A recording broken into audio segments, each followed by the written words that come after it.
ऐसे जीत नहीं होगी कि 100 से जीत गया, 200 से जीत गया, 400 से जीत गया। 1000+ चुनाव में जीतने जा रहा हूँ शहर में। भवानीखेड़ा का चुनाव खत्म हो चुका है और पंकज मेहता के फेस पर एक अलग सी स्माइल है। क्या लगता है इन्हें, इनके राजनीतिक समीकरण क्या कुछ कहते हैं? क्योंकि भवानीखेड़ा से नगर पालिका चेयरमैन पद के लिए चुनाव लड़ रहे थे और चुनाव खत्म हो चुका है, थकान भी दूर हो चुकी होगी मेहता साहब। क्या कहेंगे, ये जो चुनावी रण था इसमें जनता का कितना प्यार मिला आपको? देखिए, चुनाव जो हुआ है पूरे हरियाणा प्रदेश के अंदर, इतना ईमानदारी से चुनाव, शांति प्रिय ढंग से चुनाव, जनता ने अपने मतदान का प्रयोग किया और पूरा दिन जो चुनाव शांतिपूर्ण ढंग से चला। ऐसे चुनाव बहुत कम देखने को मिलते हैं। इसको लेके मैं भवानीखेड़ा की जनता का, आसपास के गांव गवांड का और पूरे हरियाणा प्रदेश की जनता का धन्यवाद करता हूँ। पंकज जी, क्या लगता है ये जो चुनाव था इसमें बीजेपी की तरफ से सिंबल पर चुनाव लड़ा जा रहा था, एक और तरुण राठौर थे जो भी मजबूत फाइट दे रहे थे, तीसरे आप भी थे, तो ये त्रिकोणीय मुकाबला था। इस त्रिकोणीय मुकाबले में जब नेताओं के चेहरे देखते हैं तो आपके चेहरे पे एक स्माइल दिखी है। क्या लगता है विभिन्न समुदाय के लोगों ने वोट दिया है इस चुनाव में आपको? मैंने तो पहले भी आप पत्रकार साथियों को कहा था कि ये भाईचारे का चुनाव है, सिंबल इस चुनाव में कोई मायना नहीं रखता और उसका रिजल्ट आपको 12 तारीख को मिलने वाला है। क्योंकि मैंने अपने जहाँ भी मैंने लोगों को संबोधित किया, जनता को संबोधित किया, मैंने बार बार एक बात ही कहा कि 36 बिरादरी का भाईचारे का चुनाव है और इस लोकतंत्र के पर्व को बड़े साफ सुथरे ढंग से मना लो। और जनता ने मेरी सुनी, कहीं भी कोई तू तड़ाक नहीं हुई, साफ सुथरा चुनाव हुआ, जनता ने ईमानदारी से अपना मतदान किया। 12 तारीख को जनता अपना फैसला सुनाने जा रही है। तो 12 तारीख से पहले आपका अनुमान क्या कहता है, किस ओर है पंकज मेहता? जीत वाले पलड़े में है या फिर किसी दूसरे हार वाले पलड़े में? मैंने तो पहले भी कहा था आप लोगों को, जब बीच में आपने मेरे से पूछा था, जब चुनाव की कंपेनिंग चल रही थी, तो एक पत्रकार ने मेरे को पूछा था कि आप कह रहे थे कि मैं सिंबल आएगा तो सिंबल को हराऊंगा।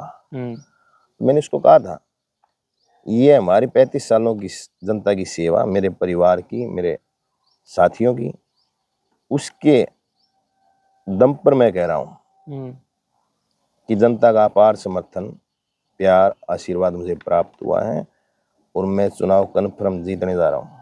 अच्छा, किन बातों को लेकर मैदान में उतरे थे? क्या उनका परिणाम 12 तारीख को खुलेगा तब सामने आएगा?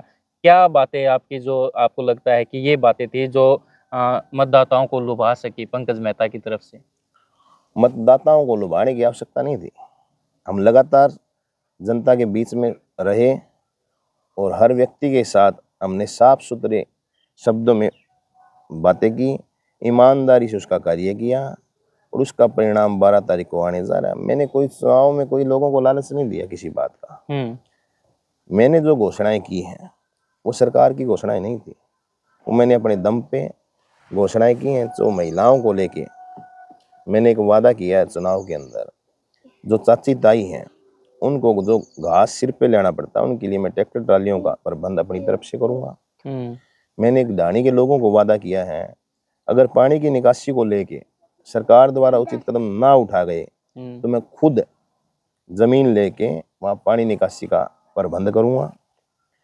और रही बात पीछे, तो पीछे हम लगातार लोगों के, चाहे वो बिजली के मीटर लगाने का काम था या लोगों की पेंशन को लेके कोई काम था या प्रधानमंत्री आवास योजना के थ्रू जो सरकार का जो बजट आया था उसमें लोगों की मदद करने का काम था, या जो भी जनता ने मेरे को काम बताए, मेरे परिवार को काम बताए, तो हमने ईमानदारी से काम किया। उसका रिजल्ट 12 तारीख को जो पेटियों में बंद है वो आपके सामने होगा। तस्वीरों में आपको एक बच्चा दिखाई दे रहा पंकज मेहता का। बच्चों को तो रोक नहीं सकते, लेकिन पंकज मेहता जी, भवानीखेड़ा में नशा बहुत जाता है, उस नशे को रोका जा सकता है? देखिए, मैंने पहले भी कहा, नशे को लेकर हम एक समिति का गठन करेंगे, उसमें युवाओं की भी समिति होगी और जो अधिकारी हमारे रिटायरमेंट हो गए हैं उनकी भी एक समिति होगी। अकेले नशे को ही नहीं, चाहे किसी गरीब लड़की की शादी करनी, चाहे हमारी सोच तो यहाँ तक भी है कि हम ई रिक्शा भी चलाएं शहर में अपने खुद की तरफ से उस समिति के गठन के बाद, ताकि जो बुजुर्गों को रेलवे स्टेशन, बस स्टैंड आना जाना पड़ता है तो उनको भी वहाँ तक हम अपने हिसाब से हमारी सेवा के द्वारा पहुँचाया जाए। चाहे कुछ ऐसे गरीब घर चुनाव के दौरान कैंपेनिंग के टाइम मुझे ऐसे घर देखने को मिले जिनका एक कमरा था, 4 कड़ी टूटी हुई थी, और वहाँ एक मोखड़ा हुआ था ताकि उस अगर बारिश आ जाए तो उसके उस कमरे के अंदर पानी पानी हो जाए। ऐसे लोगों को ढूंढ ढूंढ के हम उनकी ईमानदारी से मदद करेंगे और युवाओं को पढ़ाई के लिए, खेल के लिए हम आगे ले आएंगे, उनको समझाएंगे कि नशा छोड़ दें। और नशा आप किसी का छुड़वा नहीं सकते, लेकिन नशा बिकना जरूर बंद करा सकते हैं। उससे जब नशा शहर में बिकना बंद हो जाएगा, पुलिस प्रशासन का सहयोग लेके हम खुद जनता पुलिस का सहयोग करेंगे। जो लोग नशा बेचते हैं उनको पहले जाके समझाएंगे कि आप अपना काम धंधा बदल लो और साफ सुथरा काम कर लो। नशा बेचने से काफ़ी घर खराब होते हैं। पीने वाले को रोकने की बजाय नशा बेचने वाले को रोकने पर बंद करेंगे।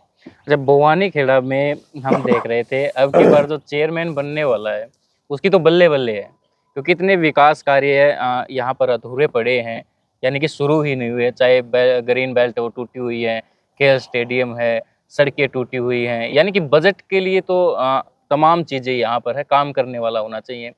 और कहीं ना कहीं लोग ये भी कह रहे थे कि अब की बार जो चेयरमैन बनेगा वो खूब पैसे कमाएगा, क्योंकि काम ही इतने हैं। क्या लगता है, जो लोग बातें कहते हैं कि चेयरमैन पैसे कमाने के लिए बनते हैं, वो पंकज मेहता पैसे कमाने के लिए या फिर सेवा के लिए? देखिए, अगर पैसे कमाने वाली बात है कोई, तो उसको लेके तो अगर हम पैसों की चोरी नगर पालिका में करते हैं तो लगातार मेरे परिवार को 35 साल कोई चुनाव नहीं जिताता। जनता को तो काम चाहिए। विधायक मौके का शहर का है, चेयरमैन से ज्यादा जिम्मेवारी बजट लेने की विधायक जी की बन जाती है। तो मिलजुल के सरकार को आगे बढ़ाएंगे और शहर को भी आगे बढ़ाएंगे, मिलजुल के काम करेंगे। अच्छा, ये चुनाव हुआ, चुनाव के दौरान कहीं रंजिश भी हुई? क्योंकि चुनाव में अक्सर देखने को मिलती है कि रंजिशें हो जाती हैं। ऐसा नहीं है। पूरे चुनाव के दौरान पूरे शहर में जब मैं कैंपेनिंग कर रहा था तो मुझे किसी व्यक्ति से माफ़ी मांगने की आवश्यकता नहीं पड़ी, क्योंकि मेरे और मेरे परिवार की किसी के साथ कोई रंजिश नहीं थी। हमने कभी किसी का बुरा करना तो दूर की बात, बुरा सोचा भी नहीं।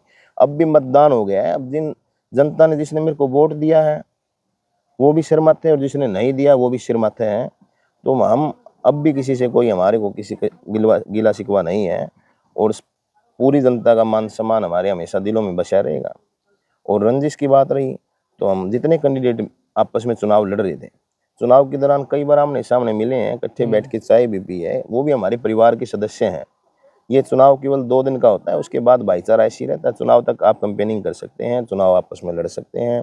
मेरे भाषणों में मैंने लोगों के सामने बात रखी, मैंने कभी भी जनता को ये नहीं कहा कि मुझे वोट दो। मैंने यही कहा जो भी कैंडिडेट आपको अच्छा लगे, दुख सुख में आपका काम आया हो, आप उसको मतदान करें। अच्छा, 12 तारीख को परिणाम है, उससे पहले कुछ चिंताएं तो होती हैं किसके पक्ष में रहने वाला है? जीत तो एक ही की होगी मेहता साहब, जो भी परिणाम आएंगे उसके लिए तैयार हैं? देखिए, चिंता वो लोग करते हैं जो पहली बार चुनाव लड़ रहे हैं या दूसरी बार लड़ रहे हैं। हम लगातार चुनाव लड़ते आ रहे हैं। हम इस बात को लेके बिल्कुल भी चिंतित नहीं है। हमें पूरा भरोसा और विश्वास है कि जो मतदान जो हुआ है परिणाम हमारे पक्ष में आएंगे। लगता है जीत होगी? जीत को लेके मैं पूरा आश्वस्त हूँ। उसको लेके बिल्कुल भी कहीं किंतु परंतु नहीं है, ना मेरे समर्थकों में किंतु परंतु ना मेरे में है। और चुनाव ऐसे जीत नहीं होगी कि 100 से जीत गया, 200 से जीत गया, 400 से जीत गया। 1000+ चुनाव में जीतने जा रहा हूँ शहर में। जी, धन्यवाद मेहता साहब। ये चुनाव के दौरान पंकज जी से मुलाकात आपकी करवाई। आज चुनाव खत्म होने के बाद सोचा कि बातचीत कर लेते हैं, ठीक ठाक हैं, क्योंकि चुनाव में कईयों की तबीयत खराब हो जाती है। पंकज जी तो स्वस्थ लग रहे हैं और चुनाव परिणाम जो 12 तारीख को आना है उसके लिए भी आश्वस्त है कि उनकी जीत होगी और 1000+ वोटों से इनकी जीत का आकलन है। अब देखते हैं 12 तारीख को जब वो ईवीएम का पिटारा खुलेगा और जो चेयरमैनी का ताज है वो किसके सिर पर रखा जाएगा, ये 12 तारीख को तय होगा। 12 तारीख को भी आपको इस चुनाव परिणाम से रूबरू करवाएंगे और जानेंगे कि चुनाव परिणाम में क्या कुछ रहे हैं चुनाव परिणाम, पंकज मेहता की जीत होती है या फिर किसी दूसरे की, वो भी हम आपको दिखाएंगे। पंकज जी, बहुत बहुत धन्यवाद और आपके उज्जवल भविष्य के लिए बहुत बहुत शुभकामनाएं। धन्यवाद।